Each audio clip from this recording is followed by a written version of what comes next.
What is up, everybody? This is Ray and Brennan here with Franchise Tag Fantasy Football. Aaron's taking the night off. He's got more important things to do, I guess. But we're here with the hot takes, the things that you guys want to hear, the things we're going to argue about in the comments, right?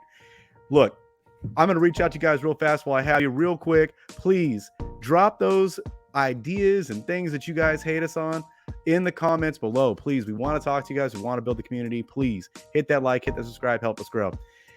Brennan, my man. Are you ready to do this? I'm ready for the spicy takes. Ooh, let me tell you, I have a feeling that somebody's going to get their feelings hurt. Would you like me to kick this off, Brennan, or would you like to? No, I think you should kick us off. Oh, my first hot take, and I don't know if it's a hot take. It's been something that I've been spewing, into the ether for a little while now, since before the draft, right? Because I've been the biggest Bryce Young hater. You are before the season. Before this season is over, Bryce Young will lose that job. That's my hot take. That's the first hot take off the board. So you're saying that purely because he's going to not be good, or is it because you speculate he's going to be injured? Because those are two different things, in my opinion. It could be both, really. We're talking about the same thing. So let me give you my ideas here. Let me paint the picture. I'm all ears. So I said it before, and I'll say it again. He was on one of the most dominant offenses in college football, right? Going to an offense that is not very good. Okay. So much so that they had the number 1 overall pick. They had to trade it to get it, but they still were there. They didn't have to move up that much. You know what I mean? They had to sell the farm for it. They didn't have to move up that much. They didn't have to move all the way up.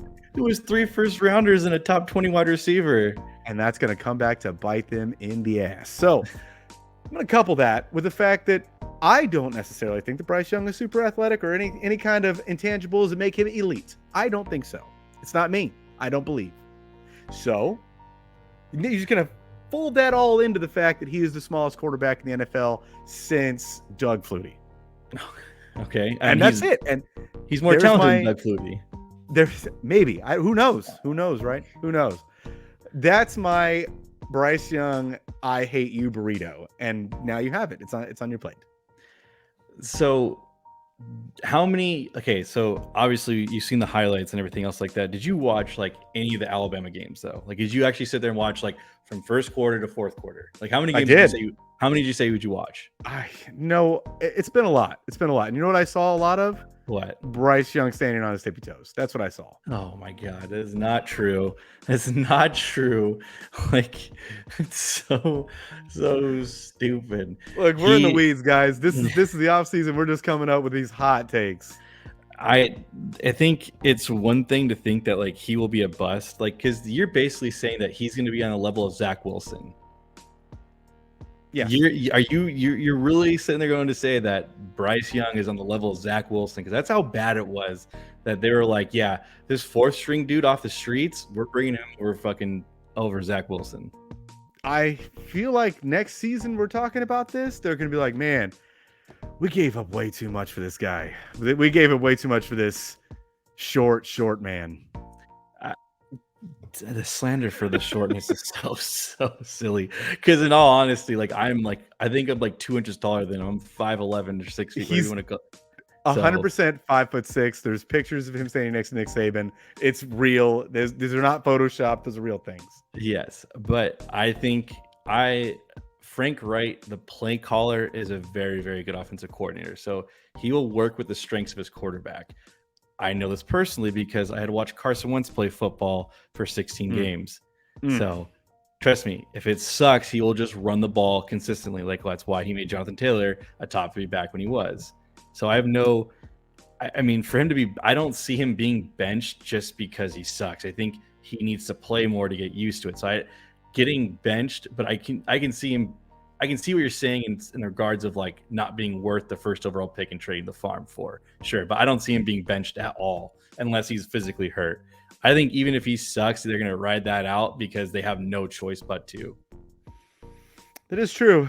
I mean, I think that the last one that I have, it's not necessarily a hot take, it's prediction, but I could see that trade being happening to Carolina as well. So, Brennan, what do you have for us here on your first hot take? All right, so I talked about this in the way too early wide receiver rankings that AJ Brown will not be a top 10 wide receiver.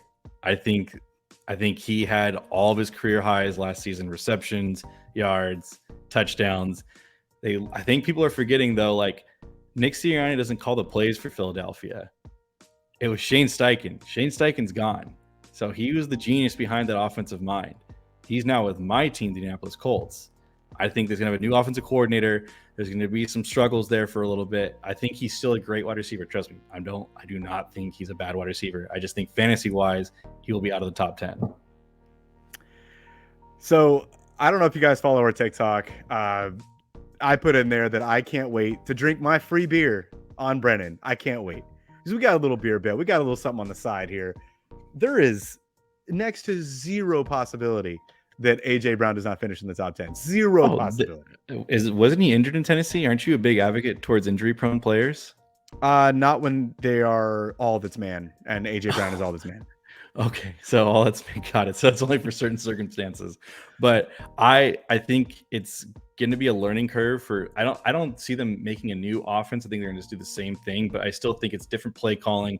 I think Shane Steichen was a great play caller, and I think that was really undervalued for Philadelphia. I know Philadelphia fans in general like really said that we got him because they loved him to death. He was a great play caller. So I think that's what mixes in for me a little bit. I think it's going to be a new, and not necessarily a new system, like I said, but like more so it's going to be a new play caller. So it's going to take a little bit to get adjusted for Jalen Hurts and everybody else like that. So, and they added more stuff around them. They had DeAndre Swift. There's more talent there now, and Rashad Penny.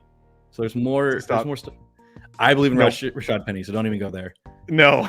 Rashad Penny's going to take 2 snaps, get hurt. That's it. It's over. But he's injury prone. Yeah, you want to talk about injury prone? For the last thing on AJ Brown, since I am the resident and only hyper truther that is of AJ Brown, I've been his number one fan for a while. It's been me. It's been me. Look, he is a guy that gets hurt every season. That is the biggest water bottle I've ever seen in any human ever. I need to stay hydrated, man. I can see you're drinking the ocean over there. My God. So he's been hurt. He's been hurt every season. I think that's what you're getting pretty much when you draft him. You're going to get a guy that's going to get hurt in the season, but it doesn't matter because when he's healthy, he explodes. He's a week winner every week that he's healthy. It's just is what it is. Is what it is. Should I go to my next one? Yes, I'd love to. It's going to actually, coincide with my next take, so it's great. See, yeah, this one I did that purposely too. This one kind of, I was like, should I put this down? I don't know, but I'm gonna throw it out there. I have a feeling, and this is just based off of what's been going on in the NFL, right? That D-Hop is going to be this season's Julio Jones. And when I say that, it's, hey, he's going to a new team, most likely the Chiefs, probably. But wherever team he goes to, it's going to create a lot of hype, right? Just like Julio going to Tennessee. We were like, oh man, that offense is set up, ready to go. Julio's going to explode. He's got somebody that's not a decrepit Matt Ryan. Let's see what happens, right? Nothing happened. And then he went to Tampa and nothing happened. So I think that the league is trying to tell us not one team wanted to make a trade for DeAndre Hopkins.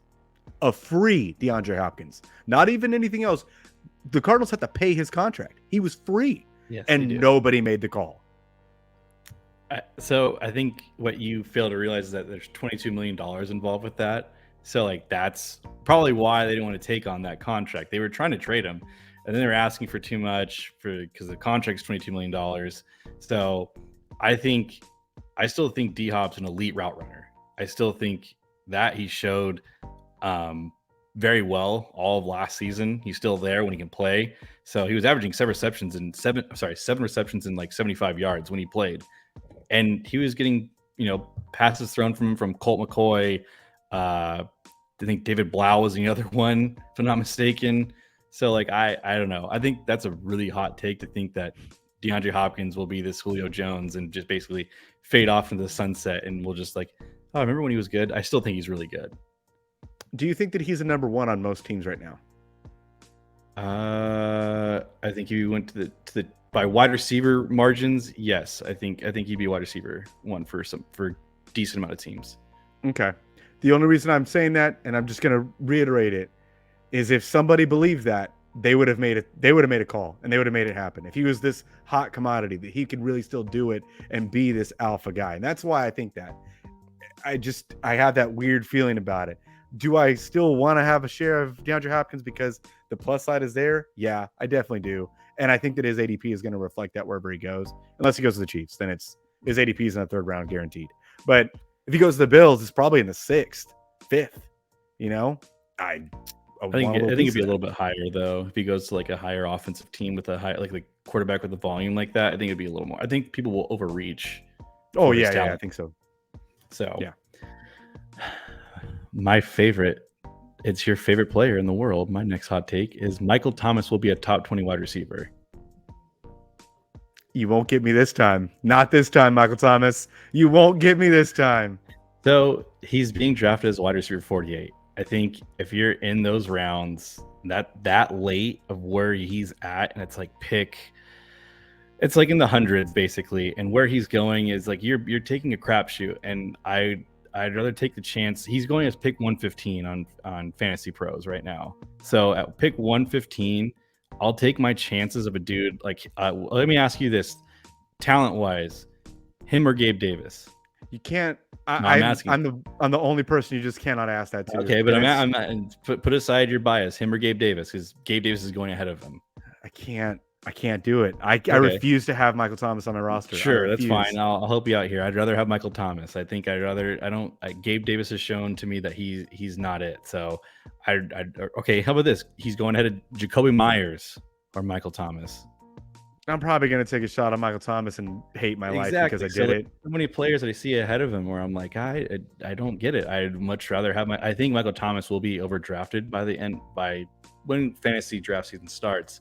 But I think where he's going right now, you're getting him at a really good value. So I think he'll shoot up the boards when it starts. Obviously, everyone's going to be in the best shape of their life and everything else of that sort. But I still think he has the ability to be a top 20 wide receiver. And I think he could even be higher than that with Chris Olave being next to his side.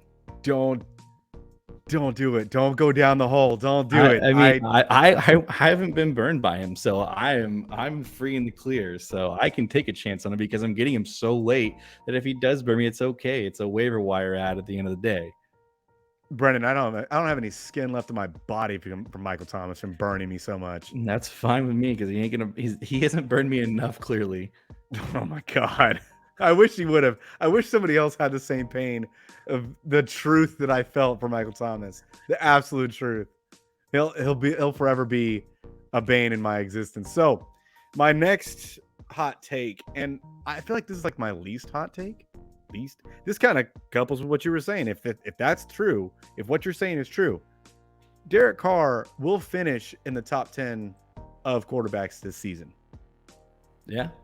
It's a pretty interesting take. Why can you see that path? Let me ask you that. If what you're saying is true about Michael Thomas, if it is true, and he is a top 20 receiver, I project Chris Olave to be in the top 10, that would have to make Derek Carr's season at least viable enough to be a quarterback one. At least. Yeah, he's got weapons around him. He's got Olave. He's got Michael Thomas. He's got a slew of tight ends. Yeah, a slew of tight ends. So and then Rashad. I'm forgetting his name. Rashid. Something like that. Yes, I'm drawing a blank, and I'm getting upset that I don't remember because I just drafted him not too long ago. So Rashid Shaheed, right? Yes, I think I said that wrong. I wanted to say Will Heed or Rashid Will Heed or something. I can't remember. He's gonna make us remember his name now, but don't worry. But yes, yep. I could see that. I mean, it's just so he would have to outdo. Let's see here, in that position. Let's go here. So you're saying 10. Around 10 is, I don't think he's going to beat the top consensus 8, which is Mahomes, Allen, Hurts, Burrow, Jackson, Fields, Herbert, Lawrence. No. So the other 4 guys there are Dak Prescott, Deshaun Watson, Tua, Daniel Jones, Kirk Cousins, so on and so forth. And currently he's QB It looks like QB 20, so it's a huge jump for him. I just think that he's got a good offense around him, and he's got something to prove. Yeah, I could see him being a QB1. I could see that his ceiling being a QB1. But top 10 that's like, I'm sitting there like, man, there's Tua there, there's Daniel Jones, there's all these guys, even Aaron's favorite Kirk Cousins. No. No, look, this the episode isn't called Cold Takes. It's not called lukewarm takes. It's called Hot Takes for a reason. That's a hot take because the only thing I could see him as high as is QB1, so top 12. So top 10, that's hot. You smoking? Yeah, I want to see it. I'm excited to see the Saints offense and what it looks like and what Chris Olave looks like. That's what I'm excited about. So yeah. All right. So my other hot take is the Sky Moore will lead the Chiefs in wide receiver targets. I know you all are. Everyone's hearing this saying like, what the hell? But he was picked 54th overall the year before. He's going into a new year. I get it. There's a ton of hype around Kadarius Toney. I get it. I just don't trust Kadarius Toney to stay on the field long term. He actually has injury-prone issues with being hamstring. Hamstring is injury-prone. That I fully believe. I think Sky Moore can slot in. I know Patrick Mahomes wanted Rashee Rice as his target, but if Patrick Mahomes was a GM, it would be the worst team because he wanted Clyde over Jonathan Taylor. So I'm going to trust the actual talent of what they drafted in Sky Moore. And Sky Moore looked good in the playoff stretch. He looked good in the Super Bowl, caught the touchdown. So I think he can get more targets and everything else like that. Juju's gone. I think he's going to he got one more year in learning the system. I think Sky Moore has a very good chance leading the wide receivers, not Travis Kelce, because Travis Kelce is going to lead everybody in the offense, but I think he has a chance to lead the wide receivers. I think that if D-Hop does go there, you can just launch every other person that's on that roster into the sun. Hot take is dead. Hot take is for sure dead. Except for Travis Kelce. But yes. There's not really anybody else that they could go grab. That's it. It's D-Hop or nobody else. Yeah. So, I mean, I can see a pathway where Sky Moore is much more heavily involved, but I do think that there is some truth in the backing behind hyping up Kadarius Toney because, I mean, when he is healthy, that dude is nasty. Oh yeah, there's a reason why he was drafted in the first round. So, but when I look at it, he's being taken at pick on Fantasy Pros. I just had it up here. He's being taken at pick 147.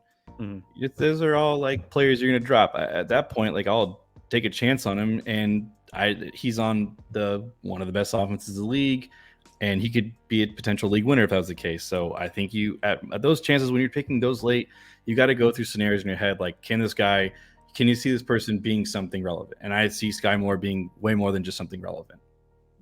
Yeah, definitely. I don't. Maybe it might not even be a hot take. I don't know. That was a lukewarm take. I don't know. Everyone's on the. If you go right now, it is Kadarius Toney this, Kadarius Toney that. Mm-hmm. All throw the Chiefs camp. There's nothing about Sky Moore. He is forgotten already because they already drafted another guy in the second round this year. So everyone's talking about him being, falling in the depth chart. I think Sky Moore can definitely lead that team in targets. I can see where you're going at. I guess my last one, you don't have another one after this, right? Mm-mm. That's it. My last one isn't necessarily a hot take or anything, just a prediction. With this whole Jimmy G news coming out, the Raiders are going to make a trade to go get Jameis Williams. Jameis Winston. I was like, what? Jesus. Jameis Winston. Sorry. We're over here in the offseason. It's a lull in the season. Eat some crawfish or crab legs. I need to give me some W's. Yeah. But I think that would make sense, right? I mean, I think J-Bo can do it in the league. He's shown he can. He's shown that he should have been starting over Andy Dalton last season. I don't know why they hate him so much. Get rid of him. Let him go somewhere else. Yeah, I mean, he just re-signed with them for a 1 year, $8 million deal. So, I think they feel pretty comfortable with him being the backup. So I don't know what it would. I mean, probably cost them like a third, fourth to go get him. That's if Jimmy G can't go week one, though. If Jimmy G can't go week one, I don't know what. Oakland. I don't know what Vegas is going to do because I mean, all the reports came out that like, oh, like if the top quarterback fell to them, they would take him and he'd cut him because they don't owe him any money. But like now he's injured, he might not play week 1. So like this whole speculation of Tom Brady is just hilarious. By the way, like you have to get all 32 owners to agree to let him play, and I can tell you right now, my owner's going to be like, no. Yeah, that's not going to happen. And if I'm going to plant my flag on, Jameis getting one more shot, why wouldn't it be the Raiders? They'd be so foolish not to. So fool. Or maybe they go get Mike White. I was just throwing out some ideas and names of like what they could do with this train wreck of a situation they're in right now. Yeah. And I think Mike White would be a good move too. Mike White showed it. He could do it. Yeah, but he just signed with Miami for a 2-year deal. So like I think Miami feels pretty comfortable. I would cut the cost of more than they want. Yeah. So. I was more thinking on the lines of like it wouldn't take a lot to get it. Yeah, I don't think it would take a lot for Jameis to go. I'm surprised they let Jared Stidham walk. I'm stunned. Couldn't believe it. I'm like, what are you guys doing? He actually didn't look too bad playing those last couple of games, so I was very surprised they let him walk. He's playing his ass off. He's playing for a contract, and he got one with the Denver, so good for him. He might be the starting quarterback there come this next season if Russ doesn't work out. I don't know. That might be another spicy take. Russ loses his job to Jared Stidham. Oh yikes! It's funny because you can see that like Sean Payton just be like, I'm over this, dude. Get in there. If he's doing lunges on a plane ride again, I swear to God he's cut. God. I swear to God he's cut. That's too much. Brennan, you got anything else for us? I have nothing else. All right, well, guys, I appreciate you guys sticking around for this short one. I know this is a little off the cuff. I'm just trying to throw out some content here just to get us right up to training camp because that's when the real stuff starts. It's almost draft season, boys. I know it's almost draft season.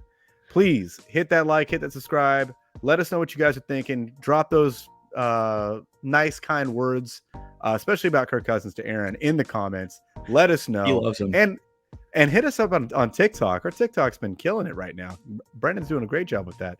All right. So until next time, guys. We'll see you later.